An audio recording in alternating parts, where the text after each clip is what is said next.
வணக்கம். இன்றைக்கி நம்ம பூரி தான் பார்க்க போகிறோம். பிகினர்ஸ் கேட்டிருந்தாங்க. ஒரு பாத்திரம் எடுத்துக்கோங்க. நான் இது ஒரு 3 கப்பு மாவு போட்டிருக்கேன். அதுக்கு வந்து 1½ ஸ்பூன், இது 1½ ஸ்பூன் டேபிள் ஸ்பூன் இது ரவை போட்டிருக்கேன். போட்டுட்டு நல்லா மிக்ஸ் பண்ணிவிட்டு கொஞ்சோண்டு உப்பு போடுங்க. உப்பு போட்டு நல்லா மிக்ஸ் பண்ணுங்க. மிக்ஸ் பண்ணிவிட்டு கொஞ்சோண்டு தண்ணி ஊற்றுங்க. கொஞ்சம் கொஞ்சமாக தெளித்து பண்ணுங்க. அப்போ தான் வந்து மாவு கொஞ்சம் இதுவாக இருக்கும். சாஃப்டாக வேண்டாங்க, கொஞ்சம் ரஃப்பாக இருக்கணும், கெட்டியமாக இருக்கணும் மாவு. எனக்கு சப்ஸ்கிரைப் பண்ணுங்கள். சப்ஸ்கிரைப் பண்ண மறந்துடாதீங்க. அப்புறமா ஒரு 10 நிமிஷம் வச்சுட்டு ஒரு கடாய் எடுத்து வச்சுட்டு நிறைய எண்ணெய் ஊற்றுங்க. கொஞ்சம் எண்ணெய் இல்லைங்க, நிறைய எண்ணெய் ஊற்றுங்க. அது இந்த மாதிரி ஊற்றுனீங்கன்னா போதும்.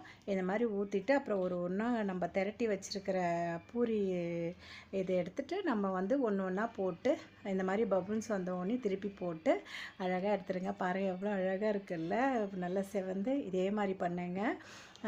எனக்கு சப்ஸ்கிரைப் பண்ணுங்கள். சப்ஸ்கிரைப் பண்ண மறந்துடாதீங்க. இது மாதிரி பாருங்கள். நான் இன்றைக்கி வந்து பூரிக்கு நான் வந்து மசால் பண்ணியிருக்கேன். அதுவும் நான் வச்சுருக்கேன் பக்கத்தில். பூரி ரெடி.